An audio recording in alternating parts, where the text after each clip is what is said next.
여기 11장 소발의 이야기, 소발이 처음 나오죠.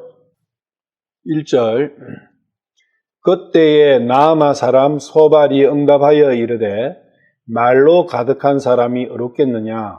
많은 말에 대해 대답해야 하지 아니하겠느냐? 네 자신만이 옳다고 찌꺼리는 말에 사람들이 잠잠하겠느냐?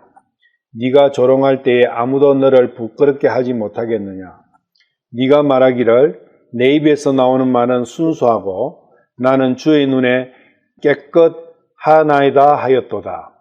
그러나 하나님께서 너를 대적하여 입술을 열어 말씀하사 지혜의 은밀한 것들을 네게 보여주시되 하나님께서 너로부터 빼앗아 가신 것에 비해 네가 소유한 불법은 2배나 되는 줄 알지니라. 네가 조사한다고 하나님을 찾아낼 수 있겠느냐? 네가 전능자를 완전하게 찾아낼 수 있겠느냐? 볼 수 있는 하늘과 같은 높이에 계시니 네가 무엇을 하겠으며 지옥보다 더 깊은 데 계시니 네가 어찌 알아낼 수 있겠느냐? 그 도량이 땅보다 길고 바다보다 넓으니라. 그분께서 재판정에 함께 모으사 어떤 자는 통과시키고 어떤 자는 닫으시거나 한다 하면 누가 능히 그분을 제지하겠느냐? 아담 후손은 들나귀 새끼같이 태어나고 속이 텅 빈 사람은 지혜로운 척 하겠지만 그분께서 헛된 몇 안 되는 사람들을 아시고 사악함도 보시나니 그런즉 그분께서 그것을 분별하지 못하시겠느냐? 만일 네가 네 마음, 네 속마음 즉 양심에 어긋나는 일이 없도록 살 것을 결심하고 그분을 향하여 네 손바닥을 내밀 때에 네 손에 불법이 있거든 그것을 멀리 버려서 사악함이 네 장막들 안에 거하지 못하게 하라. 그리하면 참으로 네가 떨지 않고 두려워하지 않고 당당하게 네 얼굴을 들 수 있으리라. 이는 네가 네 고통을 잊게 되고 그것을 흘러간 물들처럼 회상하게 될 것이기 때문이라. 또 네가 빛을 발하여 아침같이 되고 네 여생이 대낮의 해보다 더 높게 되리니 참으로 네가 땅굴을 파서 안전히 안식할 것이며 또 네게는 기댈 언덕이 생겼으니 네가 담대하게 되리라. 또한 네가 누워도 아무도 너를 두렵게 하지 못하겠고 참으로 많은 사람이 네게 간청하리라. 그러나 사악한 자의 눈들은 약해져서 그들이 멸망해서 도망하지 못하리니 그들의 어지처는 한 번의 호흡처럼 쓸모없게 되리라 하니라. 소발이 20절까지 쭉 이야기를 했어요.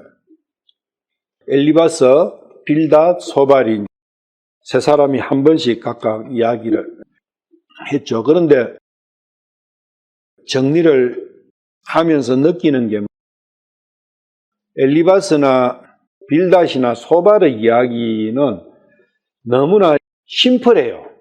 그러니까 누구나가 다 가지고 있는 일반적인 생각들이에요.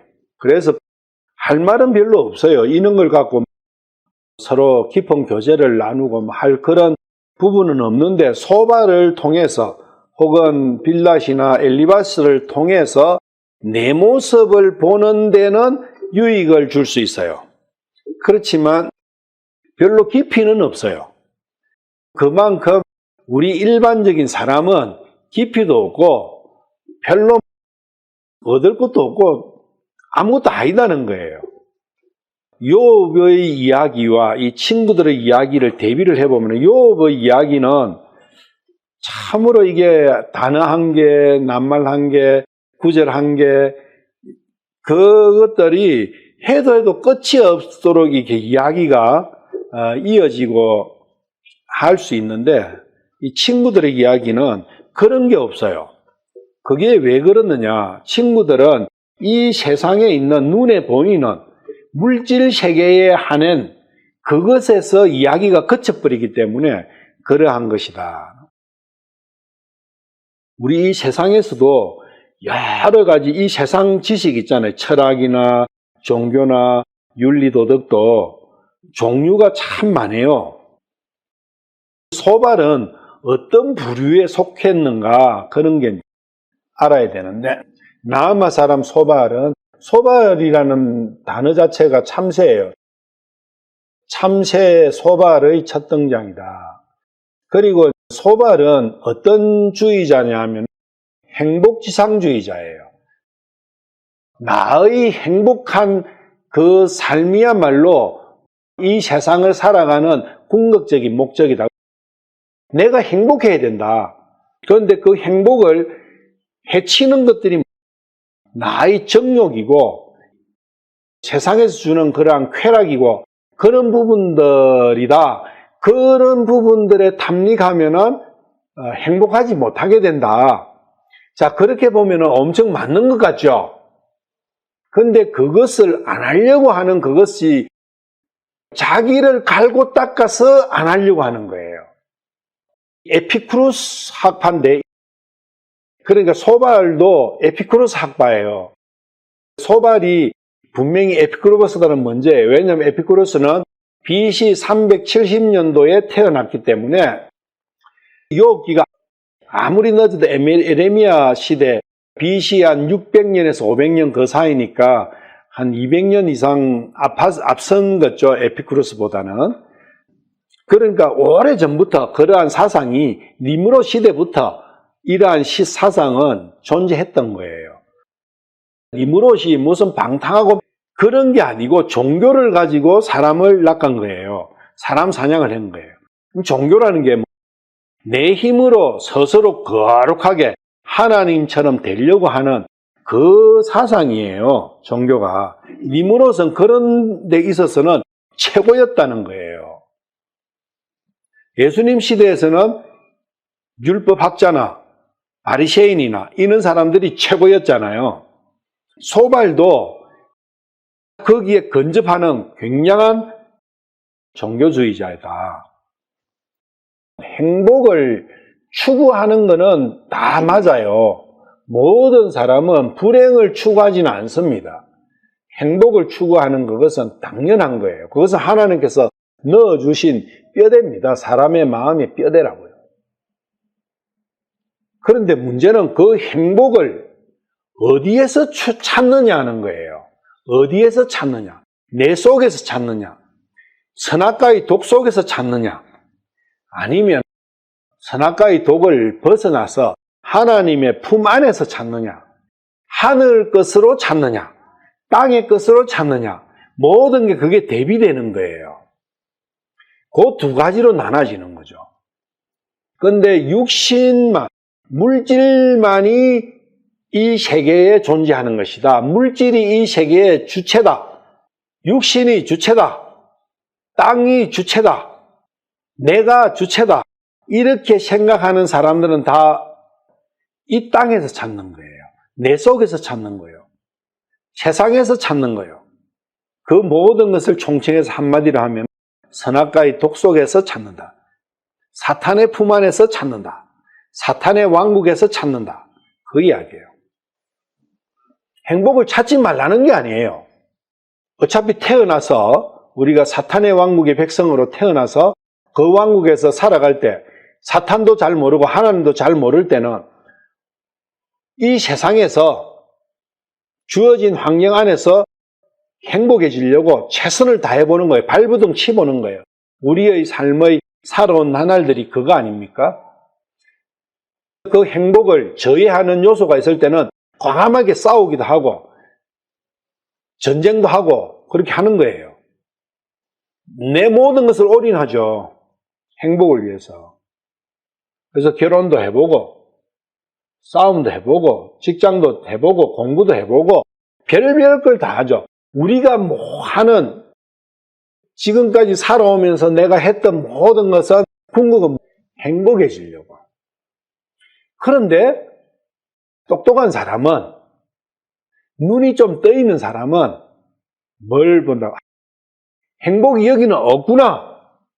그걸 빨리 알면 알수록 그 사람은 복받은 사람이다. 그러면 이 땅에는 내 안에는 행복이 안 되는구나. 이 세상에서는 안 되는구나. 이 세상의 방식으로 내가 살아온 방식으로는 행복이 안 되는구나. 그걸 추구하면 할수록 점점 더 나는 불행의 나락으로 떨어지고 있구나. 그것을 얼마나 빨리 깨닫느냐. 안 된다고 하면 포기하잖아요. 내가 행복해지려고 현대자동차 들어가서 빼빠지게 일을 했어요. 했는데 해보니까 나는 점점 더 일을 하면 할수록 병들고 싸움도 많고 별로 스트레스만 많이 받는데, 가만히 보니까 현대자동차에 주식 산 사람은 엄청 돈을 버는 거예요. 내가 그 사람들 종이 돼 있는 거예요. 예를 들면은. 그러면 이건 아니다 싶잖아요. 때려쳐 버리잖아요, 그거. 저도 회사 직장을 다니다 보니까 직장 이거 안 되는구나. 이거는 남의 종살이지. 이거는 결국은 토사구팽이구나. 그런 생각하고 다 때려쳐 버리고 가장 정직한 게 농사 짓는 거잖아요. 그래서 농사지로 가는 거죠. 근데 농사는 너무 어렵고 땅도 필요하고 하니까 산이 있었으니까 염소를 키우려고 간 거죠. 열심히 염소를 키우면 행복해질 것이다. 남하고 싸워도 안 해도 되고 염소하고 싸울 이유는 없고, 그래 했는데 결혼을 하게 되니까 내 혼자만 아니니까 염소 키우가 안 되는 거죠. 그러니까 또 새로운 행복을 찾아서 또 회사 들어가서 이런 반복된 어떤 그 삶이 나의 삶이 아니냐. 그래서 되돌아보면 행복했던 순간이 있느냐? 단 한순간도 없는 거예요. 완전한 행복은, 이 에피쿠로스 학파가 이야기하는 완전한 행복은 완전한 마음의 평안이에요. 완전한 마음의 평안이 완전한 행복이다. 그 말은 맞는 말이잖아요. 그런데 완전한 평안을, 완전한 안식과 완전한 평화거든요. 평안은.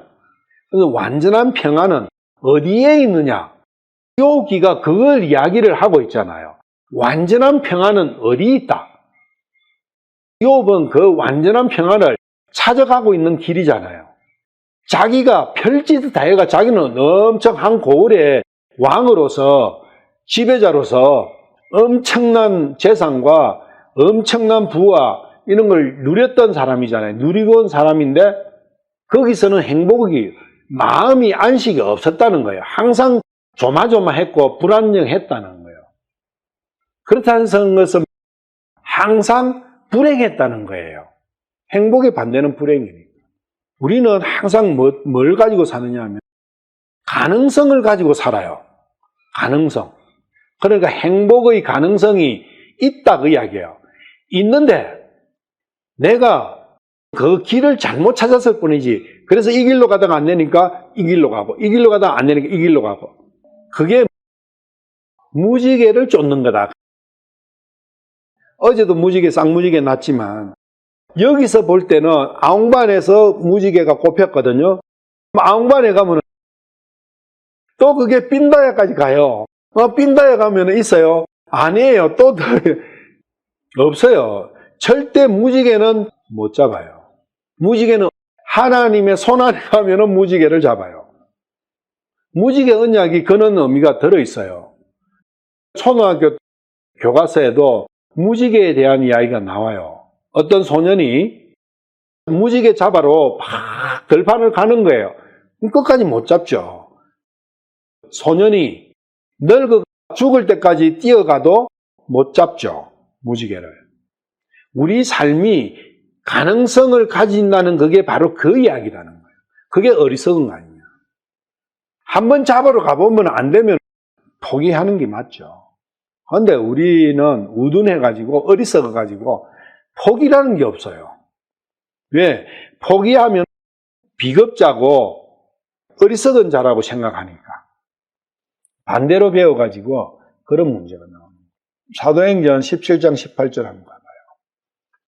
그때에 에피쿠로스 학파와 스토아 학파에 속한 어떤 철학자들이 그를 만나매 어떤 사람들은 이르되 이 말쟁이가 무슨 말을 하고자 하느냐 하고 다른 몇 사람들은 그가 이방신들을 전하는 자로 보인다 하니 이는 바울이 그들에게 예수님과 부활을 선포하였기 때문이라. 여기 에피쿠로스 학파하고 스토아 학파는 철학의 한 분류죠. 에피쿠로스는 방금 그 이야기한 그러한 사람이고 스토아 학파는 인간이 어떻게 살아야 되느냐, 부정한 모든 것에서 분리돼야 된다. 그거는 뭐냐면 거룩하게 돼야 된다. 그 이야기예요. 그럼 거룩해지려면 어떻게 거룩해지냐? 자기의 노력으로 거룩해져야 된다. 우리가 거룩해져야 되잖아요. 그런데 이 땅에서 거룩해질 수 있냐? 그 이야기거든요. 거룩해질 수가 없어요. 그런데 그거 거룩해질 수 있다 하는 게 종교잖아요. 에피쿠루스하고 스토아 두 개가 바울하고 딱 대칭이 되는 거예요. 요 친구들이 바로 에피쿠루스와 스토아들이에요. 소발은 에피쿠루스적인 요소가 강한데 스토아는 엘리바스예요. 빌닷은 그 중간 정도 되고, 이 세상에서의 거룩함을 추구하고 이 세상의 삶에서 나의 평정한 마음을 어지럽힐 수 있는 그러한 혼란스러운 것들을 멀리하고자 하는 그러한 부분으로 이 기독교를 생각하는 사람은 욥은 별 시덥지 않고 엘리바스나 빌닷이나 소발이 훌륭한 거예요. 그래서 엘리바스와 빌닷의 소발의 이야기는 할 말이 무궁무진한데 욥의 이야기는 간단하게 넘어가는 거예요. 욥기가 누가 뭐 설교했는지 설교가 있으면 한번 들어보십시오. 그 사람이 맞다면 욥의 이야기를 많이 할 거고, 틀렸다면 친구들 이야기를 가지고 욥기를 풀어갈 거예요. 이게 욥 시대뿐만이 아니라 니므롯 시대, 가인 시대부터 시작된 거예요. 가인이 어떤 사람이에요? 땅에서 거룩함을 추구한 사람이에요. 종교라고. 가인이 나쁜 사람, 우리가 일반적으로 사람에서요, 세상 사람들은 가인이 더 훌륭해요. 아벨보다. 아벨은 논팽이요. 욥도 그렇잖아요. 세상 관점에서 보십시오. 바울도 세상 관점에 보세요. 바울 앞에 에피쿠루스하고 스토아 두 개 딱 나왔잖아요. 하는 말은 비슷해요. 영 틀린 게 아니라고요. 그런데 그게 어디에 있느냐, 그 목표 지향점이 틀릴 뿐이지, 성경을 볼 때 땅의 것을 가지고 기준으로 하면 항상 그러한 문제가 생겨버리는 거예요. 에피쿠루스하고 스토아가 나오니까 에이, 저것들은 완전히 엉터리 지식, 엉터리 아니에요. 일반적인 사람이 들을 때는 그게 훨씬 더 설득력이 있고 맞는 거예요. 성경은 그거 잘 봐야 돼요. 소크라테스가 어떻게 살았습니까? 소크라테스 살은 거 대충은 알죠. 소크라테스는 굉장히 유명한 사람이었죠. 그 당시에 백성들의 지지도 많이 받고, 단지 권력자에게 굽히지 않으니까 굉장히 올곧은 사람이었고, 세상적으로 보면 그 사람을 능가하는 사람은 없었어요. 그 시대의 헬라에서. 근데 그 소크라테스가 어떤 사람이냐? 바로 에피쿠로스적이고 바로 스토아적이다. 성경을 알기 전에 소크라테스나 플라톤이나 아리스토텔레스나 이런 사람들 엄청 훌륭한 사람이잖아요. 그 사람보다 더 훌륭한 사람이 어디 있어요? 공자나 맹자나 이런 사람. 그 사람이 왜 틀렸는가 지적할 수 있습니까? 딱 한 개밖에 없어요. 다른 거는 지적이 안 돼요. 다른 거 다 옳은데 딱 한 개 틀린 거예요. 자기 안에서 이루려고 한 거예요. 그것을. 거룩함과 순결함과 깨끗함을 자기가 스스로 이루려고 한 거예요. 그리고 그걸 남에게 가르치고. 그게 틀린 거예요. 바울은 하는 이야기는 똑같은데 바울은 그 모든 걸 거룩함과 깨끗함과 어려움을 주 예수 그리스도 안에서 찾는다. 그런데 이 자들은 스토아와 에피쿠로스 학자들은 자기 안에서 찾는다. 그거 틀린 거예요. 소발은 바로 에피쿠로스적인 사고방식을 가진 사람이다. 그거를 알고 봐야 돼요. 마음의 평안을 나중에 17절, 18절, 19절 쭉 가면은 결론이 뭐냐? 마음의 평화를 이렇게 하면 네가 얻을 수 있다. 그 이야기를 해요. 공자를 틀렸다는 것을 증명을 해봐라 하면 성경을 가지고 뭘로 증명이 되겠습니까? 공자가 한 이야기 중에서 율법에 나오는 거 다 똑같아요. 율법에 나오는 거하고 틀린 거 없어요. 이거 해라 저거 해라. 소크라테스가, 맹자가, 아리스토텔레스가 율법에 나오는 상황하고 반대되는 것이 옳다고 가리켰겠어요? 안 가리켰어요. 하늘 사상도 있었어요. 그때 하늘 사상도. 단지 뭐냐? 메시아 사상이 없었어요. 주 예수 그리스도에 대한 그 사상이 없었던 거예요. 그거 말고는 다 똑같습니다. 그래서 예수님 빼버리면은 윤리 도덕이나 종교나 성경이나 똑같다 그 이야기예요. 그러니까 본질을 모르는 사람들은 뭐라 이야기합니까? 아이고 내가 사람 보니까 목사보다 중이 훨씬 낫더라. 그리고 목사보다 신부가 훨씬 낫더라. 신부는 장가도 안 가고 자기 집도 없고 자기 가정도 없지 않느냐. 중 마찬가지죠. 장가도 안 가고 지 집도 없고 하니까 돈 벌 필요도 없고 하니까 얼마나 깨끗하겠느냐. 전부 다 그런 관점으로 판단하니까 그러한 이야기들이 나오는 거죠. 기독교의 본질이 뭐냐? 과연 우리가 올바르게 살아야 된다. 윤리 도덕에 철저해야 되고 죄 안 짓고 살아야 된다. 그것이 기독교라면 중이 훨씬 낫죠. 천주교가 훨씬 낫고. 아니다. 그런 것을 본질을 생각을 해야 된다. 기독교의 본질이 뭐냐? 예수 그리스도다. 주 예수 그리스도. 다른 거는 이야기해봤자 결론이 안 납니다. 주 예수 그리스도 아니고는 결론이 안 난다고요. 2절. 말로 가득한 사람이 어렵겠느냐? 많은 말에 대해 대답해야 하지 아니하게 되는 게 첫마디에 지금 소발이 첫마디가 말로 가득한 사람이 어렵겠느냐? 많은 말에 대해서 대답해야 되는 게 반론을 나 참 말 많네. 말 많은데 내가 말 안 하고 가만히 있을 수 있냐? 가만떼기도 아니고 말해야 되거든. 나도 네보다 나을 수 있고 나도 생각이 다 있어. 아불지 마. 이런 게 들어있잖아요. 마음에. 말로 가득한 사람. 여기 사람 있잖아요. 이 사람은 이시 H376이거든요. 이거 먼저 알아놔야 돼요. 말로 가득한 이시가 누구냐? 이거 보고 이야기하는데 이 말씀에서 성경에서 어떤 단어를 썼다는 것은 너무 중요한 거예요. 소발은 이 단어를 쓴 거예요. 이시를 한 거야. 그때 사람이라는 단어는 없었어. 히브리어에서는 사람이라는 단어가 있는 게 아니고 이시가 있다.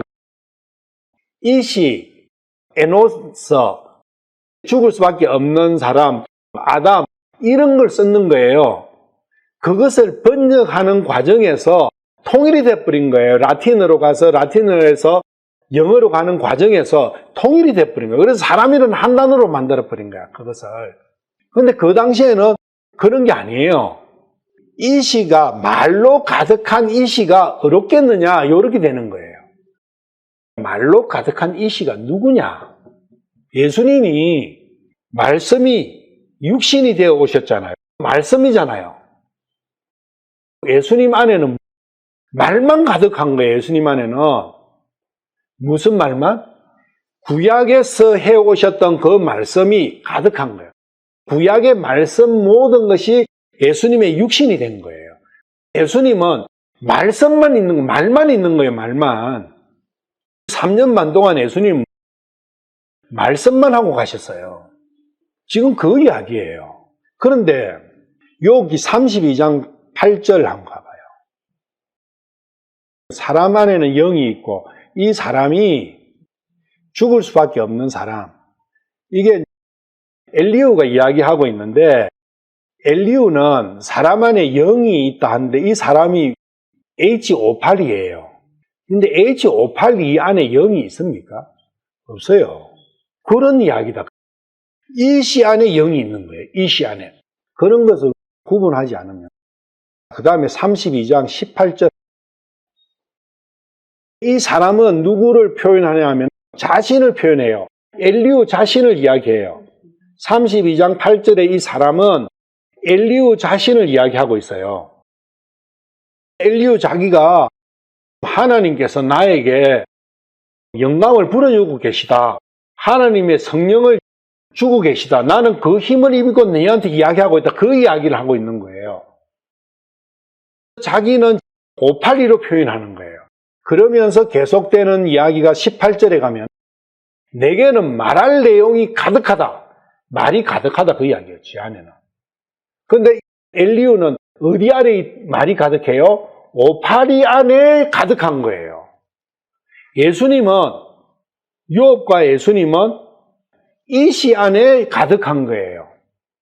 근데 말이 가득하니까 육신은 한계가 있잖아요. 통이 한계가 있다고요. 크기가. 19절에 내 배는 구멍 없는 포도주 통 같으며 새 부대같이 터지네. 그러니까 한계가 있는데 말이 막 생기니까 통이 터지려고 하는 거죠. 근데 이시는 한계가 없어요. 그래서 엘리후는 20절에 내가 말을 해야 방구를 껴야 시원하잖아요. 방구가 계속 안 끼고 생기봐요. 뻥뻥해가 나중에는 힘들죠. 그 방구를 펑 끼고 나면은 시원하다.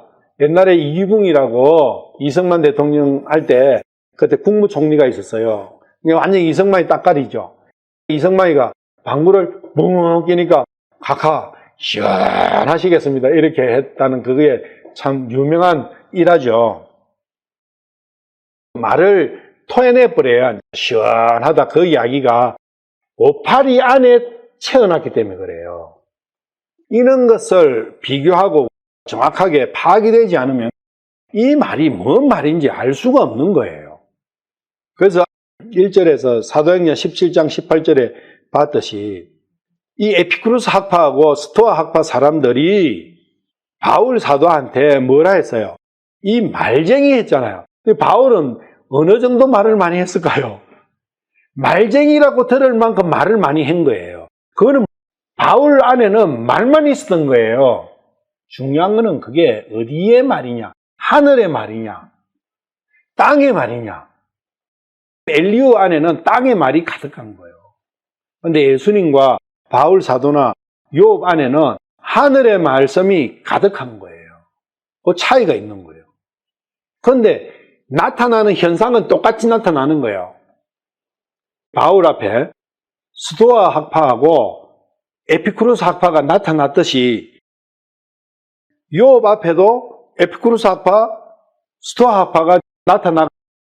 이 말쟁이가 무슨 말을 하느냐? 똑같은 이야기를 하고 있잖아요. 요한복음 1장 14절. 말씀이 육신이 되어 우리 가운데 거하심에 은혜와 진리가 충만하더라. 말씀이 육신이 되어. 이게 말씀밖에 없는 거예요. 그분 안에는. 근데 누구의 말씀이냐? 하나님의 말씀이다. 이게 중요한 거예요. 이런 것 때문에 하나님께서 나중에 너희들은 나에 대해서 잘못 말했다.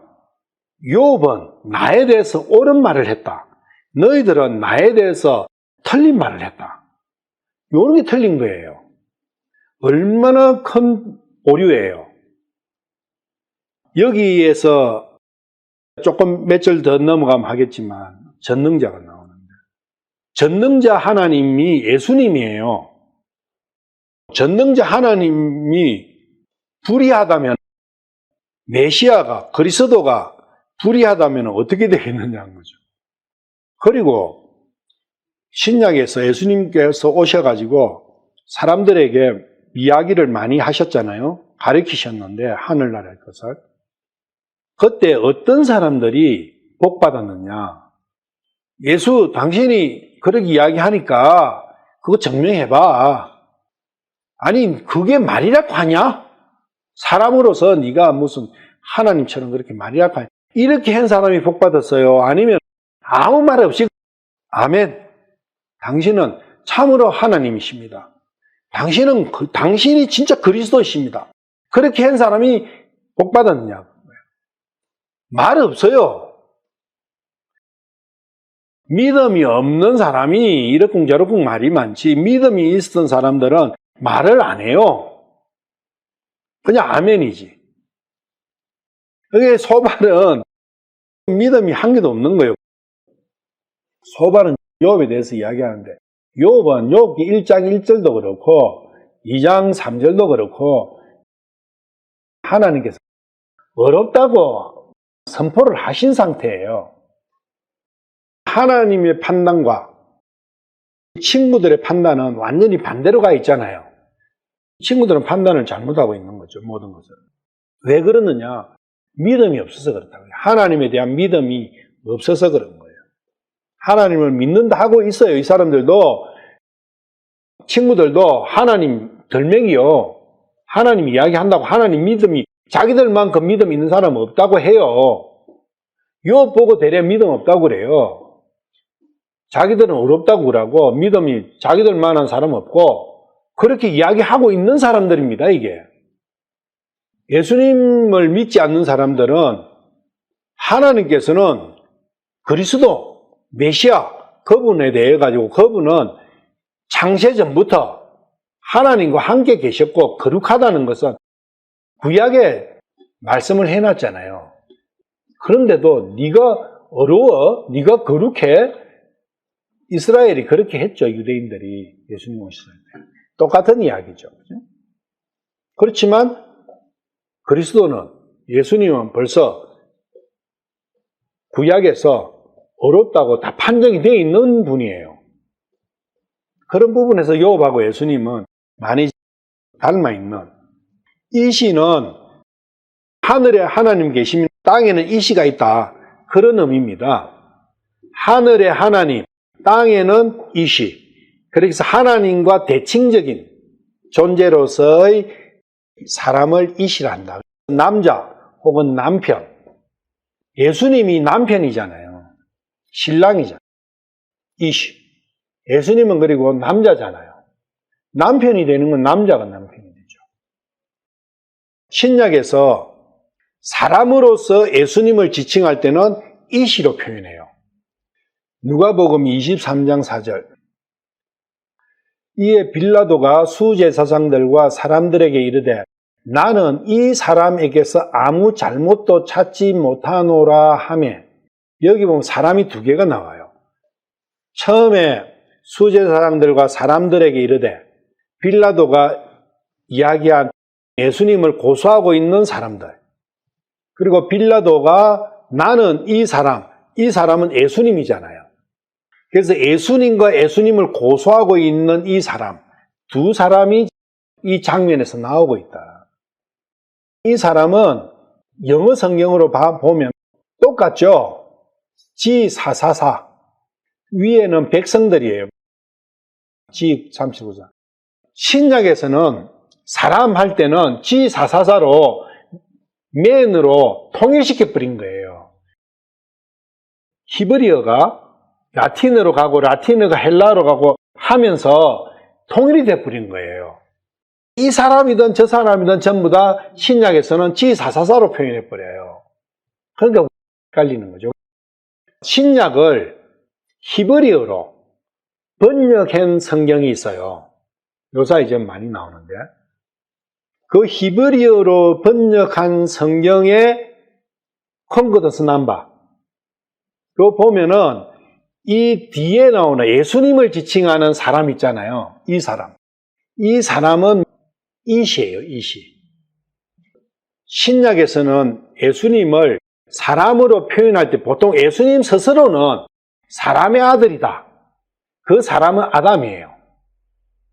아담의 아들이다. 그렇게 표현을 스스로 하실 때는 120, H120으로 쓰셨고, 다른 사람이 예수님을 사람으로 지칭할 때는 이시로 표현되어 있다. 그 이야기 말씀에서.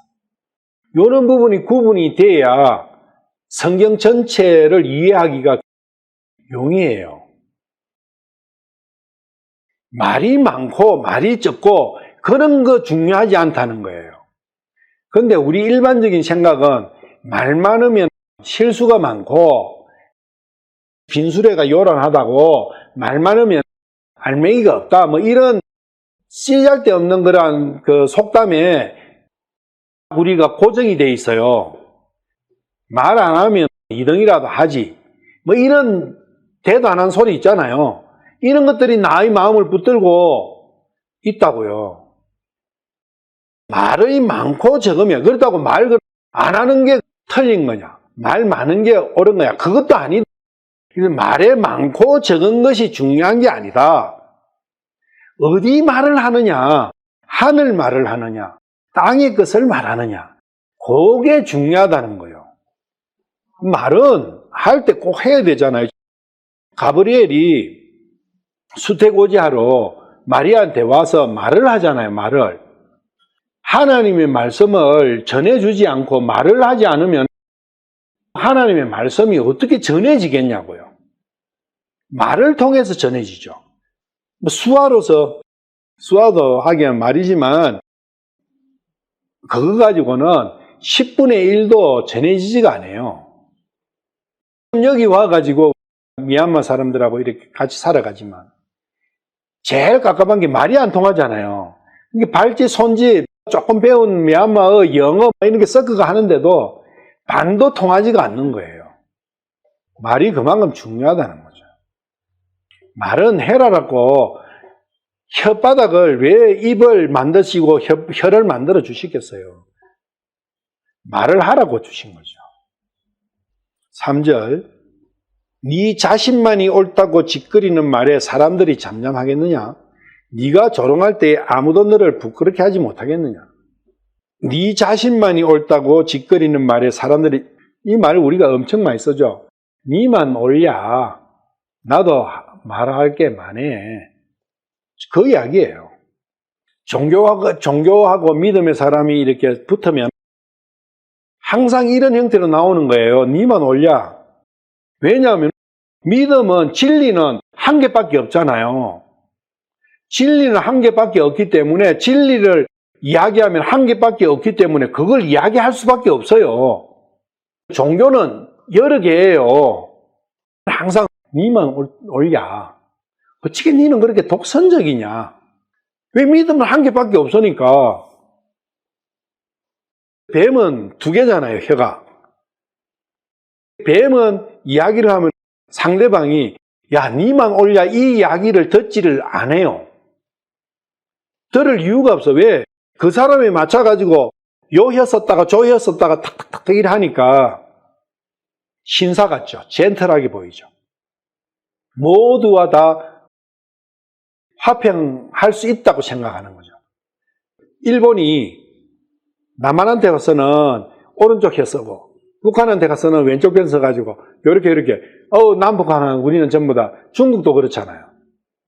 그렇게 맞출 수 있다 그거죠.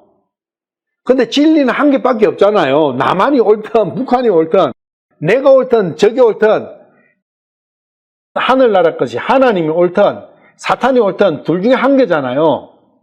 근데 사탄이 옳은 것도 아니고 긴 것도 아니고 아닌 것도 아니고 하늘 것이 긴 것도 아니고 맞는 것도 아니고 틀린 것도 아니고 이렇게 해가지고 2개 혀를 랄랄랄랄 하면서 하니까 니만 옳냐고 소리를 안 듣는 거예요. 근데 진짜 믿음은 사람은 니만 옳냐 이 소리를 듣게 되어 있어요. 왜? 진리는 한 개니까. 그래서 참 그리스도인은 세상에서 핍박받을 수밖에 없는 거예요. 왜? 내만 옳다고 하니까. 세상에서 제일 사람들이 싫어하는 게 자기만 옳다고 하는 거예요. 그거는 상대적으로 지가 틀렸다는 거예요. 남은. 그걸 제일 싫어하는 거예요. 그래가지고 말싸움해가 안 되니까 어때요? 나중에 죽여버리는 거죠. 밟아버리는 거죠. 세상에서 니만 옳냐 이렇게 소리 들으면 감사합니다. 하나님. 아멘. 저를 하나님의 길 안에서 하나님의 빛 안에서 내 발걸음을 인도하심이 확실한군요. 그런데 종교가들은 자화자찬해라 그래. 저거 지 잘난 맛에 사는구나. 참 니는 구제불능이여. 어째 니 자랑만 그렇게 늘어났냐? 종교가들이 볼 때는 자화자찬인 거예요. 왜? 지금 욥의 꼬라지가 어때요? 종교가들은 다 윤리도덕 종교가 에피쿠루스, 스토아 이 사람들은 다 외모를 본다고요, 외모를. 그런데 외모를 보는데 욥은 엉망진창이잖아요. 그런데 말은 번지르한 거야. 지 꼬라지도 모르고 저거는 암이 걸려 다 죽어가면서 건강한 사람이 병문안 왔는데 대래 암 환자가 그 사람 보고 그래 살면 안 돼. 하나님 믿어. 예수님만이 너를 구해줄 수 있고 너를 참으로 건강하게 해줄 수 있고 이러면은 그 사람이 뭐라 하겠어요? 저거 완전히 미쳤구만. 이렇게 하지 않겠어? 욥이 그렇게 하고 있거든요. 조금 더 지나가면 훨씬 더 강도가 세워져요. 내가 너희들을 위로하겠다. 내가 너희들을 고쳐주겠다. 이렇게 해버려요. 조금 더 지나가면 17장 가면은 그러니까 기가 안 찰 거 아니에요. 그리고 항상 자기 자신을 조롱했다고 놀렸다고 이야기를 듣게 돼요. 암 환자로 죽어가고 있으면서 내 친구가 병문안 왔는데 건강해 이놈은. 그리고 잘 살아. 그리고 아들 딸도 잘 되고 세상에 부를 한 개도 없어. 근데 그 놈을 보고 너 참 안 됐다. 하나님을 믿어 너. 그래 살면 안 돼. 이렇게 이야기하면 그 사람이 뭐라 생각해? 이게 놀리고 있나? 치코라지가 이렇게 이야기하는 거예요. 이 이야기를 듣게 돼 있다고요. 야, 너 나를 놀려? 넌 네 잘난 맛에 살구나. 이런 이야기. 너는 이 구멍이 뚫렸다고 그냥 아무거나 말을 하냐? 이런 이야기. 그런 걸 듣게 된다고요.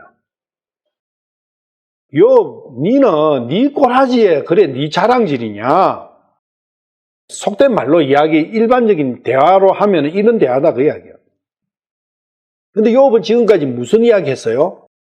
자기가 지금까지 평생 섬겨온 하나님께 자기의 이 상황에 대해서 처음에는 이 육신적인 물질적인 재산이 없어지고 육신적으로 이렇게 고통을 당한 그거에 대해서 이야기를 하고 있다가 어느 순간부터는 그거는 아무것도 아니구나. 자기 마음속에 일어나는 그 혼적인 싸움, 그거에 대해서 탄원한 거잖아요. 어떤 탄원이에요? 이 상황이 뭔 상황인지 알려주십시오.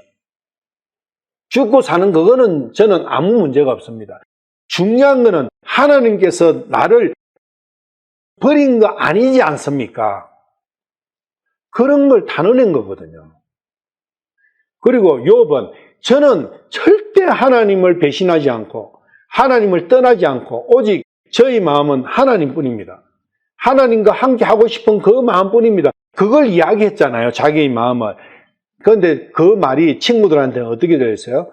자화자찬이고 자기들처럼 잘 믿고 하는 사람들을 조롱했다고 생각하는 거예요. 그래서 진실되게 믿는 사람과 종교인 사이에 믿음에 대한 대화를 할 경우 이와 유사한 형태로 전개된다 그 이야기예요. 더구나 그 믿음의 사람이 육신적으로나 세상적으로 최악의 상태에 빠져 있다면 더욱더 그것은 선명하게 드러나는 거예요. 참 그 사람은 하나님을 진짜 욥처럼 잘 믿는 사람. 코로나 바이러스가 걸렸어. 병원에 입원했어. 거기에 누가 병문안 가려고 하겠어요? 안 하겠어요? 안 하죠. 그런데 어떤 친구는 그야말로 소발처럼 엘리우나 엘리바스 같은 이런 사람이야. 저는 내 말을 우리말을 그렇게 안 듣고 지 혼자 잘난 맛으로 살더만 결국은 코로나 걸렸구나. 다른 사람은 안 가더라도 나는 가서 이 말은 내가 해줘야지. 너 그렇게 살지 마. 내봐, 내처럼 살아. 그걸 내가 알려줘야 돼. 그래가 가는 거예요. 갔는데 욥이 이런 이야기 하면은 그런 대화가 일어나지 않겠어요? 너는 코로나 걸려 천벌을 받아 네가 죽을지 살지 모르는 상황에서 무슨 소리 하고 있는 거예요? 욥기가 똑같이 거기서 재현되지 않겠어요? 믿음의 사람과 종교인 사이에 믿음에 대한 대화를 할 경우에 이와 유사한 형태로 항상 전개됩니다. 여기 6장 29절 30절. 청하건대 너희는 돌아오고 그것이 불법이 되지 않게 하라. 내 의가 그것 안에서 참으로 되돌아오라. 내 혀에 불법이 있느냐? 내 미각이 잘못된 것들을 분간하지 못하겠느냐? 너희들이 돌아와라. 내 있는 곳으로 돌아와라. 나와 함께 가자. 그 이야기를 친구들한테 하잖아요. 그렇게 병상에 있는데 친구들이 와서 이래 하면은 너 그거 아니야. 나와 함께 가자. 이러면은 그 사람이 뭐라고 하겠어요? 돌아도 진짜 단단히 돌았네. 그렇게 하지 않겠어요? 근데 결국은 욥이 32장에 가면은 31장까지 하고 32장 첫 가면 이 친구들이 욥이 옳구나. 그래서 입을 딱 닫는 거죠. 나중에 욥과 같이 하나님 앞으로 가잖아요. 욥이 말이 이루어진 거죠. 욥은 전도를 하고 있는 거예요. 이런 싸움을 이렇게 취급받는 것을 두려워하지 않는 욥이에요. 욥의 위대한 부분이 그거죠. 예수님 마찬가지죠. 세상의 모든 사람이 손가락질하고 욕하고 배신하고 침뱉고 조롱하고, 그렇지만 예수님은 눈 하나 깜짝 안 하신 거죠. 왜? 그것이 진리니까. 결국은 예수님께서 승리하신 거죠. 십자가에서.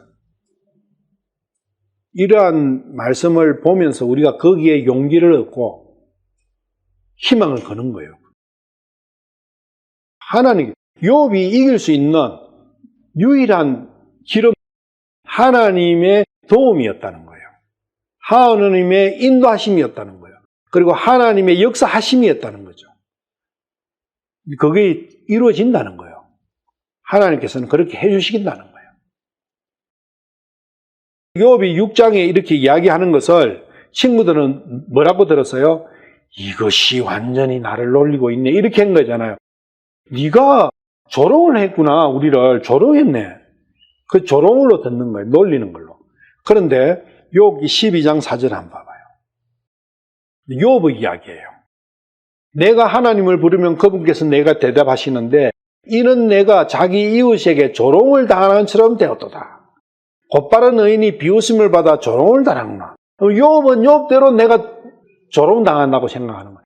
너희들이 나를 조롱하는구나. 또 친구들은 욥 너가 우리를 조롱하구나. 진짜는 누가 누구를 조롱했어요? 친구들이 욥을 조롱했죠. 예수님도 백성들이 예수님을 조롱했잖아요. 그런데 유대인들은 뭐라고 생각했어요? 예수가 자기들을 조롱한다고 생각한 거예요. 똑같죠? 지금도 똑같아요. 항상 반복됩니다. 그런데 이 조롱을 두려워하면 안 된다 그 이야기예요. 여기 13장 4절 5절. 그러나 너희는 거짓말을 지어내는 자요 다 쓸모없는 의사들이니라. 참으로 너희가 모두 잠잠하면 좋으리요 그것이 너희 지혜일 것이니라. 니는 거짓말이야. 네 이야기는 거짓말이야. 그러니까 친구가 병실에 병문안 왔어. 그런데 그 병문안 온 친구들 보고 너희들 그래 살면 안 돼. 너희들 삶은 위선이야. 잘못된 거야. 죄야. 거기서 돌아서. 그 잘못된 신앙에서 돌아서라. 그거는 믿음이 아니야. 그렇게 이야기를 하면 그 사람이 무슨 소리야. 너가 네 꼬라지 봐봐. 너 죽어가고 있으면 무슨 소리야. 네 오늘일지 죽을지 내일도 모르면서 내가 얼마나 튼튼하고 우리 가족들 봐봐. 내 사업체 봐봐. 너 사업도 쫄딱 망하고 너 분명히 잘못된 게 있어. 하나님 앞에 잘못 살았지.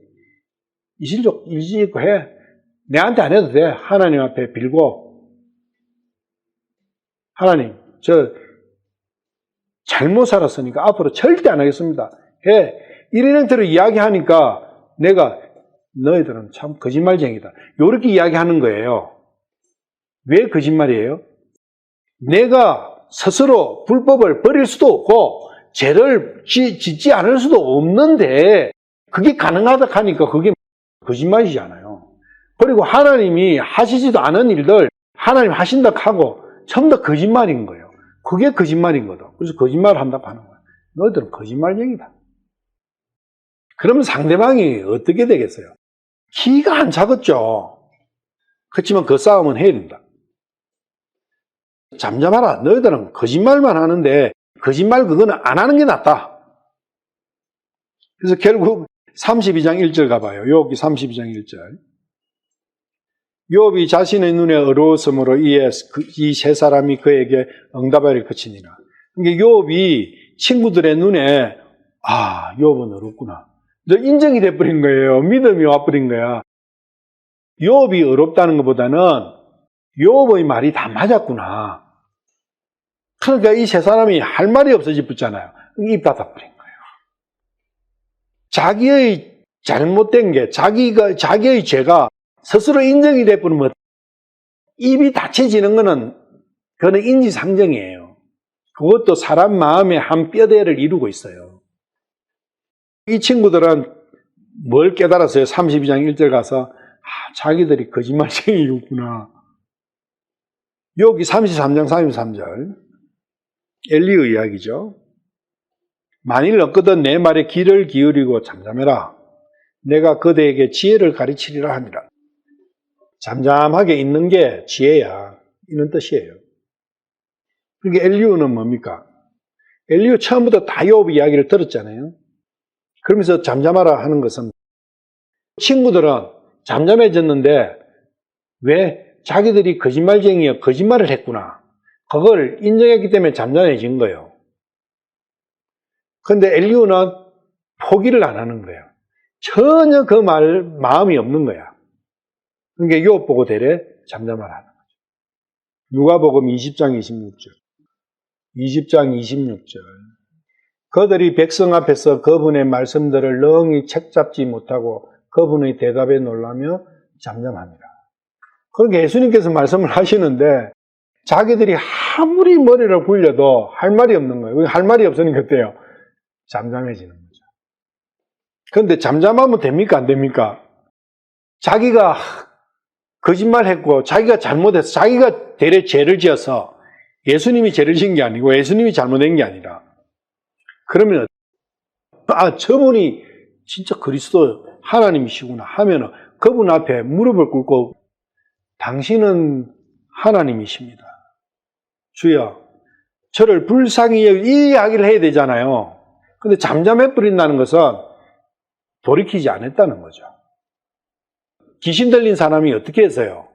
예수님 지나가시는 걸 보고 다윗의 자손 예수야 불쌍히 여기십시오. 그거는 잠잠하면 안 돼요. 발론 펴는 것은 잠잠해야 되지만 발론 펴는 것을 잠잠하면 그 다음에 고백이 나와야 돼요. 고백까지도 안 하고 잠잠해버리면 안 되는 거죠. 그러니까 이 유대인들은 왜 잠잠해졌느냐? 잠잠해졌다가 나중에 달아버린 거죠. 십자가 달아버린 거예요. 잠잠해진 것은 할 말이 없어가지고 일을 벅벅하는 거예요. 대화를 하는데 갑자기 잠잠해졌어. 그러면은 그 마음이 뭔 줄 압니까? 지금 칼을 갈고 있는 거예요. 그렇지 않으면 말을 합니다. 수긍을 해가지고 자기가 낮아진 상태고 자기가 잘못을 인정하는 상황이라면 말을 하게 된다고요. 근데 말을 안 하는 잠잠해 있으면 고백을 하지 않고 잠잠하면 이를 갈고 있는 거예요.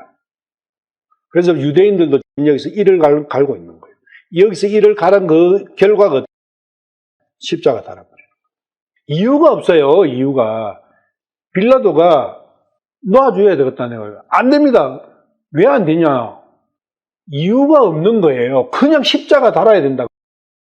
이유 없어요. 그냥 십자가에 매달리, 아니, 나는 이 사람 십자가에 달 죄를 나는 못 찾겠는데, 너희들은 뭔 때문에 그러는데? 이러니까. 그걸 아예 대답을 안 해요. 그냥 십자가에 달린 십자가 되는. 이유 없어요. 이빨 가는 거는 이유가 없어요. 무서운 거죠. 4절. 네가 말하기를 내 입에서 나오는 말은 순수하고 나는 주의 눈에 깨끗하나이다 하였도다. 이제 욥이 이렇게 이야기했다는 거예요. 이게 욥기 6장 29절 30절 방금 우리가 읽어봤잖아요. 그 이야기예요. 내 혀에 불법이 있느냐? 내 미각이 잘못된 것을 분간하지 못하겠느냐? 혀는 말이잖아요. 내 말 안에는 불법이 없다.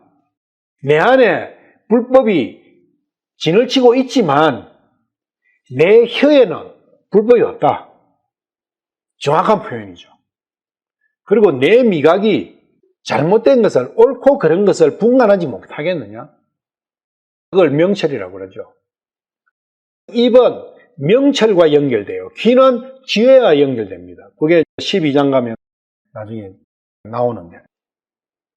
혀와 입, 미각 이런 것은 명철, 옳고 그름, 하늘 것과 땅의 것 이런 것을 분간하는 그것을 미각 혹은 입의 기능 이렇게 해요. 왜냐하면 입은 음식을 먹으면 이거는 맛있다, 이거는 짜다, 이거는 싱겁다 다 분간하잖아요. 우리 입은 분간하는 능력을 가지고 있다. 그래서 명철이 분리시키는 거잖아요. 구분하는 거잖아요. 분별하는 거. 창세기 1장에서 하늘을 만드실 때, 궁창을 만드실 때 뭘 어떻게 만드셨냐? 물을 나눴잖아요. 그래서 윗물과 아랫물로 나눴어요. 그러다 보니까 중간에 비었잖아요. 그걸 궁창이라고 한 거죠. 궁창 위의 물은 어떤 역할을 하는 거죠? 하나님 계신 하늘과 내가 사는 이 부분을 분리시키는 물청이에요. 밑에 물청 밑에는 땅이 있죠. 땅과 하늘을 나누는 물청이에요. 밑에 물청은. 그런데 아담이 범죄함으로 인해 밑에 물청이 사라져 버려요. 그러면 하늘과 땅이 붙어버린다 그 이야기예요. 하늘과 땅이 붙어버린 거예요. 우리의 자연인의 상태는, 어머니의 태에서 태어날 때의 그 상태는 하늘과 땅이 붙은 상태로 나옵니다. 밑에 물청이 없어요. 물이 말씀이잖아요. 말씀이 사라지고 나니까 하늘하고 땅이 붙어버린 거예요. 내 마음과 내 혼과 땅이, 육신이 한계가 돼버린 거예요. 그게 지금 이 우주, 우리 지구의 상태에도 맞지만 내 몸 안의 상태다 그 이야기입니다. 실체가. 그래서 말씀이 다시 내 안께로 들어오시면 땅과 내 육신과 내 혼이 분리되는 거예요. 혼을 하늘이라 했잖아요. 하늘. 마음이 하늘이잖아요. 하늘과 땅. 마음과 육신. 이 마음이 육신으로부터 분리되기 위해서는 말씀이 들어와야 되는 거예요. 내 속으로 말씀이 오셔 그 사이에다 채워주셔야 되는 거예요. 그 말씀이 예수님이잖아요. 예수님이 내 속으로 오시는 거죠. 욥은 자신은 욥의 말에는 불법이 없다. 하나님을 증거하고 있다. 자기의 미각은 정확하게 살아있다. 명철이 살아있다. 나는 주의 눈에 깨끗하다. 이런 형태로 이야기한 게 아니잖아요. 욥이 이렇게 이야기하면 이 사람들은 다르게 해석을 하는데 왜 이런 해석이 이렇게 나와야 되느냐? 이 사람들은 뭐만 생각하는 사람이에요? 땅의 것이 전체라고 생각하는 거예요. 눈에 보이지 않고 만지지지 않고 내 육신으로 감지 안 되는 것은 인정을 안 해요. 그러면 이 사람들은 하늘나라의 것은 인정이 안 되는 거예요. 특히 욥은 지 몸이 더럽게 한량 없잖아요. 그런데 깨끗하다고 이렇게 이야기하는 걸로 들리면 자기 눈에는, 자기가 듣기에는 욥이 어떤 사람이에요? 미친 사람이죠. 그런 의미를 갖고 있어요. 실제 소발은 눈에 보이는 것을만 믿는 사람이니까 욥 이야기가 완전히 허황되고 미친 사람 소리 같이 들리는 거예요. 왜? 보이지 않는 것은 믿지 않는 사람이니까.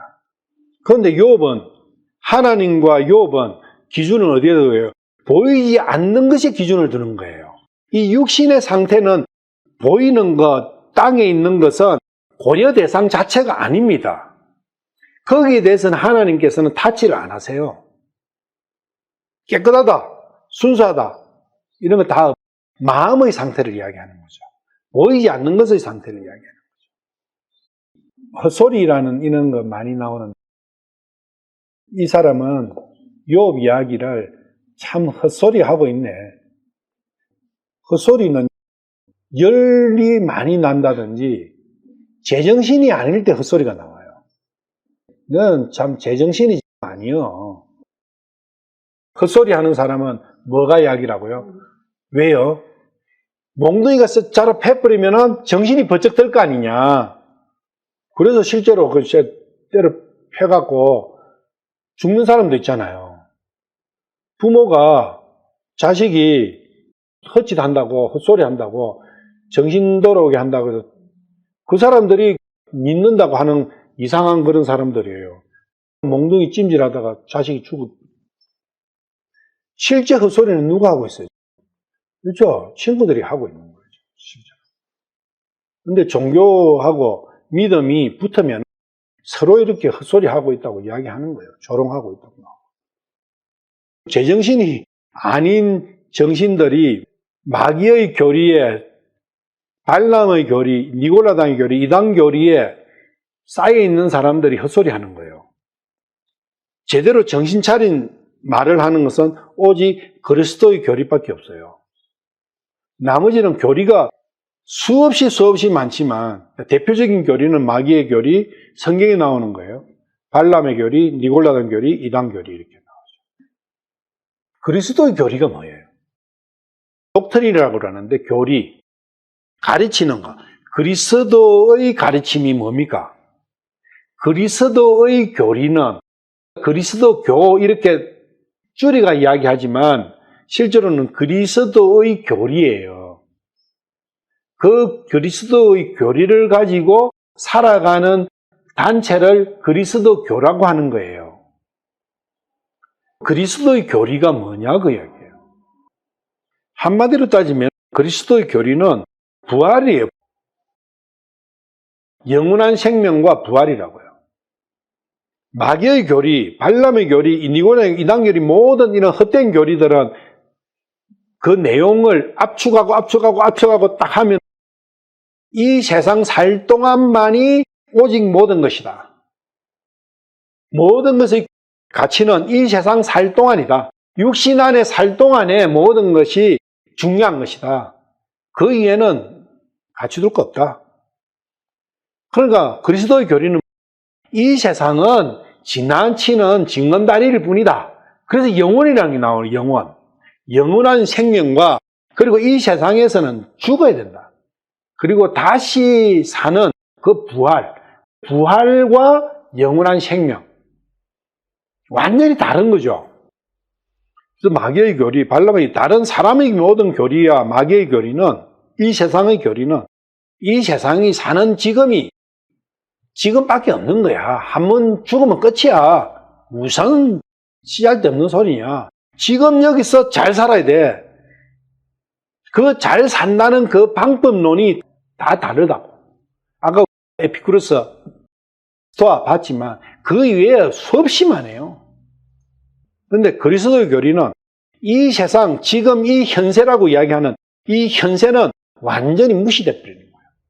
그러니까 이 세상을 중요시 여기는 사람과 이 세상을 중요시 여기지 않는 사람이 대화를 하면 뭐라 하겠어요? 서로가 서로에게 헛소리를 하는 거죠.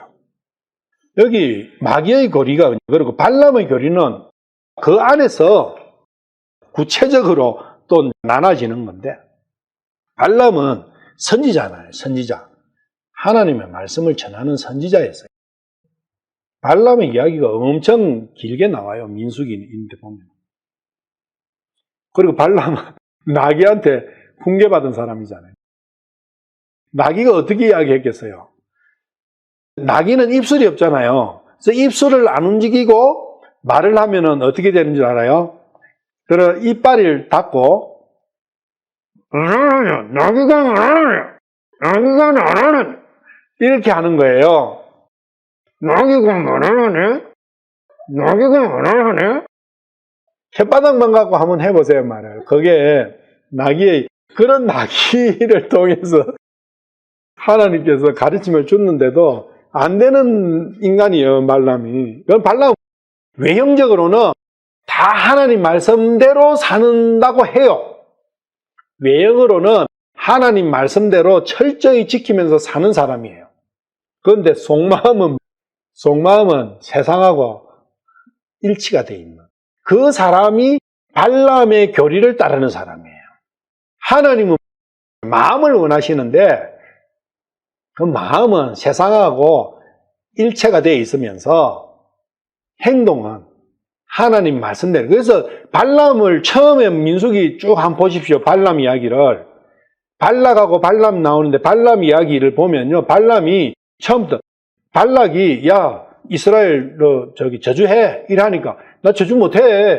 나는 하나님께서 주시는 그 말만이 나는 할 수가 있어. 그렇게 이야기를 해요. 그런데 속은 뭡니까? 그래서 발락이 발람을 잘 아는 거죠. 그러니까 처음에 네가 원하는 대로 주겠다. 높은 지위도 주고 돈도 주고 다 주겠다. 그래 하니까 그거는 마음 깊이 탁 묻어두고 하나님 말씀을 따라 하는 것처럼. 그러니까 하나님께서 발람이 발락을 만나러 가려고 하는 거예요. 하면 안 된다 하는데 또 갈락하는 거예요. 갈까 말까요? 또 물어보는 거예요. 그렇게 하나님께서 가라 이래 하는 거예요. 하나님이 가라 하셨으니까 가면 되잖아요. 나귀 타고 가는데 나귀가 자꾸 안 가고 뻗태고 덕길로 가는 거예요. 그러니까 나귀를 두드려 패고 이래 하는데 나귀는 뭘 봤어요? 앞에 칼을 든 천사를 봐버린 거잖아요. 나귀는 보는데 지는 못 봐. 왜 하나님께서 가라 하셨는데 칼 든 천사를 가지고 못 가게 막으셨느냐 그 이야기지. 나중에 하나님께서 그렇게 말씀하시잖아요. 네가 외형적으로는 나의 말을 따르는 것처럼 하지만 네 속은 발락을 따라가고 있지 않느냐. 그게 발람의 교리예요. 이 세상에 발람의 교리를 따르는 사람이 참 많고도 넘치고 넘치죠. 중요합니다. 발람이. 그래서 나귀가 입술 없는 나귀가 주인한테 그 가르치는 거예요. 그러면 나귀 눈에는 천사가 보였잖아요. 근데 발람의 눈에는 천사가 안 보였어요. 왜 나귀 눈에는 보여요? 나귀는 속에 죄가 없어요. 죄가 없다고. 하나님과 나귀를 구분시키는 창조주와 피조물의 사이를 갈라놨는 그 틈이, 그 가림막이 없다고요. 그래서 욥이 12장에 가면 짐승에게 물어봐라. 날짐승에게 물어봐라. 물고기에게 물어봐라. 그것들이 너에게 대답할게라. 이렇게 이야기하거든요. 짐승이나 날짐승이나 물고기 같은 거는 그 안에 죄가 없어요. 그 죄가 없다는 게 뭐냐면 오늘은 그 아니니까 간단히만 이야기해요. 하나님께서 주신 섭리 안에서 살아가는 거예요. 그냥 지대로. 소가 나는 소짓이 싫어. 이거 싫어. 나는 보니까 호랑이가 좋네. 나는 호랑이처럼 살 거야. 그런 생각하는 소가 없어요. 소는 소요, 그냥. 소는 자기에게 주어진 소라는 그대로 그냥 살아가는 거예요. 그건 하나님께서 주신 그 형태니까. 돼지, 개, 마찬가지예요. 근데 인간만이 꾀를 내는 거예요, 꾀를. 그 문제. 피조물에게 물어봐라고 한 게 바로 그런 부분이에요. 그것들을 잘 관찰해 보세요. 다 벌은 벌대로, 개미는 개미대로 주어진 대로 살아요. 그 원칙 안에서 산다고. 그걸 타다면 안 돼요. 니골라당의 교리는 하나님을 믿는다고 해놔놓고 계층을 만들어 제일 꼭대기에는 지가 앉아가지고 지가 하나님 돼버려요. 그게 니골라당 교리예요. 형제 위에 형제가 있다 그 이야기지. 예수님께서 말씀하셨잖아요. 너희들은 다 형제니라. 똑같다. 계층 없다는 거예요. 근데 계층을 만든 게 니골라다. 하나님을 믿는다 하면서 다 계층 만들잖아요. 왜 계층 만들어요? 다스리려고. 계층을 만들면 다스리기가 쉬워요. 다단계에서도 계층을 만든 이유가 다스리기가 쉬워요. 제일 위에 사람은 한 두세 사람만 다스리면 돼요. 그러면 두세 사람이 밑에 사람 또 두세 사람씩 하고 그러면은 밑에 쫙 하면 일사불란하게 착착착착 돼가는 거예요. 그럼 자기가 다스리려고 계층을 만드는 거예요. 니골라당의 교리는 자기가 스스로 자기가 다스리려고 하는 거예요. 다스리면 예수님께 다 맡겨야 되는 거예요. 지금 이 세상은 발람의 교리와 니골라당의 교리로 가득 차버린 거죠. 근데 그 외형적으로 보면요, 절대 구분이 잘 안 됩니다. 그래서 이 니골라당 교리, 발람의 이런 것들이 다 이단이에요. 무슨 파가 이단이거든 그런 거 아니라고. 5절 그러나 하나님께서 너를 대적하여 입술을 열어 말씀하사. 하나님께서는 벌써 다 말씀하셨어요. 욥에 대해서 1장 2장에서 다 말씀하셨는데 하나님께서 너를 대적하여 입술을 열어 말씀하사. 욥에 대해서 말씀하신 것을 하나님 말고 알고 있는 존재가 사탄이 알고 있는 거죠. 그런데 사탄은 어디까지 알고 있냐? 하나님께서 말씀하신 그 부분만 알고 있어요. 그래서 하나님이 말씀하시지 않으신 하나님의 마음속에 있는 그 말씀에 대해서는 모르고 있어요. 욥이 표현했고 욥이 사는 모습으로 보인 것은 알지만 욥의 마음속에 속마음에 두고 있는 그것은 사탄은 모릅니다. 그게 사탄과 하나님의 차이다. 그리고 사람은 하나님의 말씀도 모르고 하늘 것도 모르고 땅의 것도 몰라요. 자기 안에 있는 것도 다 몰라요. 그게 사람의 한계예요. 그런데 사람이 하나님보다 더 똑똑한 것처럼 생각하고 있어요. 아는 거 한 개도 없어요. 제일 많이 알고 계시는 분이 하나님, 그 다음에 사탄, 그 다음에 사람이에요. 사람도 내가 있고 내 아닌 다른 사람이 있잖아요. 나를 누가 더 많이 알아요? 내 아닌 다른 사람이 나를 더 많이 알아요. 그만큼 자기 자신에 대해서는 깜깜하다는 거예요. 자기 자신에 대해서 제일 모르는 사람이 바로 자기 자신이다. 그 다음에는 내 아닌 내 주위의 사람이다. 그 다음에는 사탄이다. 그리고 내에 대해서 완벽하게 알고 계시는 분은 오직 하나님 뿐이시다. 그렇게 생각하고 있으면 돼요. 6절 지혜의 은밀한 것들을 네게 보여주시되 하나님께서 너로부터 빼앗아 가신 것에 비해 네가 소유한 불법은 2배나 되는 줄 알지니라. 하나님께서 육신의 모든 것을 뺏어서 가셨죠. 욥한테서. 그런데 그 빼앗아 가신 것은 욥 네가 잘못한 것에 비하면 반밖에 안 된다. 그럼 완전히 다 가져가면 어떻게 되는 거예요? 하나님께서 빼앗아 가신 것은 네가 잘하면 2배로 주시고 못하면 2배로 빼앗아 가신다. 아니면 빼앗아 가시는 것은 절반만 빼앗아 가시는데 주시는 것은 2배로 주신다. 뭐 이런 뜻이도 되겠잖아요. 과연 그러하냐? 우리가 이 말은 너무 많이 써죠. 특히 기독교 안에서. 뭔가 내가 암이 덜컹 걸려서 그러면 야, 너 뭘 잘못했어? 병문안을 누가 목사나 누가 오겠죠? 와서 물어보겠죠. 형제, 뭘 잘못했어? 내한테 이야기해봐. 내가 기도해 줄게. 이래 많이 하죠. 그게 소발 이야기요.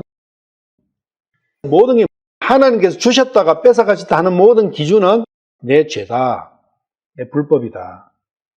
그런데 소유한 불법이 없는 사람이 있나요? 불법은 다 똑같아요. 그 선악과의 독에 취해 있는, 독에 오염되어 있는 그 정도는 다 똑같다고요. 그걸 모르죠, 이자들은. 그리고 항상 물질적으로 땅의 것을 받았다가 뺏었다가 내가 살다 보면은 없어질 수도 있고 잘릴 수도 있고 높은 지위에 올라갈 수도 있고, 지위를 빼앗길 수도 있고, 여러 이달이 일어나잖아요. 그것들이 다 하나님께서 줬다 뺐었다 하는 거다고 이야기하는 거죠. 이 세상 모든 일을 그렇게 해석을 하는 것이 기독교인들이에요. 그래 하냐 그 이야기예요. 절대 그거 아니다. 그런 걸 욥기를 통해서 확실하게 알아야 된다. 그러면은 제일 하나님께 저주받은 사람이, 제일 잘못이 큰 사람이 누구겠어요? 예수님이에요. 예수님이 제일 비참하게 살다가, 예수님이 가족이 있었어요. 가정이 있었어요. 집이 있었어요. 처가 있었어요. 자식 새끼가 있었어요. 직장이 있었어요. 수중에 돈이 한 푼 있었어요. 갈 때 옷이 한 개 갖고 왔어요.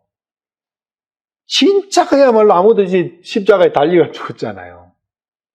그러면 예수님은 얼마나 잘못한 게 클까요? 베드로는, 바울은, 그리고 2000년간 수없이 많은 참 그리스도인들이 콜로세움에서 사자의 먹이가 되고, 화영장에서 화형을 당하고, 산골짜기 아무도 살지 않는 그런 데 빙빙 돌고 숨어 살고, 로마의 그 지하 그 세계 있잖아요. 무덤. 그런 데서 살아가고는 그러한 그리스도인들. 그 사람들처럼 비참한 게 어디 있어요? 그럼 그 사람들이 제일 잘못한 게 맞나요? 제일 잘못한 게 많아서 그렇게 당한 거예요. 말도 안 되는 거 가지고 사람들을 재단하고 이야기를 하고 있는 게 지금 기독교가 아니에요. 특히 우리 가까이 있는 그 집단이 그게 훨씬 심하죠. 이번에 그렇잖아요. 누구 지금 뭐 아미닥 하니까 벌떼같이 이야기들을 하고 있죠. 봐봐, 네가 그걸 가더만은 그래. 이게 완전한 현실이에요. 옛날 이야기, 욥기의 이야기가 아니라고요. 이런 이야기 하는 사람들이 다 엘리바스고 소발이고 엘리우고 빌닷이에요. 그리고 그 뒤에는 사탄이 있다. 하나님께서 죄에 대해서 심판의 방법이 재산과 자식과 건강을 빼앗아 갔다가 줬다 갔다가 뺏어, 그거 아니다 그 이야기예요. 그래 하시는 거예요. 하나님의 심판은 오직 언제? 마지막 날 한 번 있다는 거예요. 피동피동해가지고 관 안에 넣을 수도 없을 정도로 피동피동하고 잘 살고 자식 많고 사업 부하고 죽을 때까지 그래 사는 게 세상 사람이다. 시편 73편에 그 기자가 그랬잖아요. 그런데 나는 죄 안 짓고 살려고 무지무지 애를 쓰고 세상을 끊고 얼마나 했는데 이렇게 살았는데 이게 뭔 필요한가? 거기서 자칫 미끄러지려면 했다는 그런 고백도 있잖아요. 하나님께서 줬다 뺐다 그런 거 아니에요. 그건 누가 하는 거예요? 사탄이 하는 거라고. 처음부터 사탄한테 쏘아가지고. 하나님은 세상 것에 대해가 땅의 것에 대해서는 일절 타치 안 하십니다. 단지 그 혼만 사탄이 손 못 대게 보호하시는 거예요. 근데 그것도 하나님을 찾고자 하는 하나님께로 돌아선 그 혼에 대한 거다. 사탄하고 짝짝꿍이 돼가지고 희낙거리는 그것은 혼이고 멋이고 그거는 덮어버리는 거예요. 그렇지만 하나님께서는 마음으로 너무너무나 슬퍼하시는 거예요. 왜? 자신의 창조물이니까. 불법을 양으로 따질 수 있느냐? 양으로 못 따져. 불법은 똑같아요, 전부 다. 불법의 반 있는 거 아니라고요. 불법의 양에 따라 반을 취하시는 것이 그분의 지혜의 의미라고요. 그런 게 하나님의 지혜가 아니라고요. 하나님의 지혜는 그리스도라고. 이사야 40편 2장 2절 40장 2절 너희는 위로하면서 예루살렘에게 말하며 그녀에게 외치되 예루살렘의 싸움은 끝났고 그녀의 불법은 용서되었나니 그녀가 자기의 모든 죄로 인하여 주의 손에서 2배를 받았느니라 할지니라. 욥도 2배 받았죠. 그런데 중요한 것은 불법은 용서되었다는 거예요. 불법은 용서되는 것이지 죄들의 양에 대해서 복은 2배로 주시고 뭐 그런 거 있지만 불법은 용서의 대상이지 내가 없애고 말고 한 그런 거 아니다는 거예요. 절대적인 거예요, 불법은. 그리고 시편 103편 10절 그분께서 우리의 죄들에 따라 우리를 다루지 아니하시고 우리의 불법에 따라 우리에게 갚지 아니하셨나니. 죄나 불법 때문에 우리를 어떻게 다루시는 거 아니다. 오직 불법을 용서해 주시고 죄들을 없애 주시려고 하는 것이지 그거에 따라서 네가 이랬으니까 이렇게 해야 돼. 이렇게 너는 심판을 받아야 돼. 그런 거 아니다. 그러면 나중에 심판은 뭐 때문이냐? 용서를 다 해놔시고 다 살아날 수 있는 길을 여셨는데도 그걸 믿지 않는 거예요. 그래서 믿지 않았기 때문에 심판받는 거예요. 그런데 종교인들은 세상의 기독교인 대부분의 기독교인들은 믿은 그거하고 상관없이 네가 죄를 지었었기 때문에 모든 게 이렇고 저렇고 이야기하는 거예요. 종교인들은 주님의 은혜와 긍휼의 무궁하심을 안 믿는 거예요. 모르는 거죠. 그러니까 자기가 해야 되는 거예요. 은혜와 긍휼이 뭔지 모르니까. 에레미야 애가 3장 22절 주의 긍휼로 말미암아 우리가 소멸되지 아니하였으니 그분의 불쌍히 여기시면 끝이 없도다. 우리가 소멸되지 않는 이유는 딱 한 개밖에 없는 거예요. 그분의 은혜와 긍휼이다. 그분께서 불쌍히 여겨주시기 때문에 소멸되지 않지 그 위의 것은 안 된다. 그래서 불쌍히 여겨주시 하는 거예요. 다른 건 안 되니까. 근데 그분이 얼마나 위대하시냐. 그분께서 불쌍히 여기시면 끝이 없는 거예요. 우리는 사람을 불쌍히 여긴다 해도 내가 서울 지하역 거기 가다 보면 거지가 이래 해도 그냥 지나쳐요. 여기 미얀마도 이 딸랑거리는 이거 들고 이래 중들이 다녀도 애들이 이렇게 해도 그냥 지나쳐요. 그게 내 한계라고요. 왜? 나는 긍휼한 마음이 조금 있어도 그건 많지는 않아요. 그러니까 내 능력에 따라서 안 되는 거예요. 줘봤자 땅이니까 조금 주는 거지. 그건 긍휼도 아닌 거죠. 7절 네가 조사한다고 하나님을 찾아낼 수 있겠느냐? 네가 전능자를 완전하게 찾아낼 수 있겠느냐?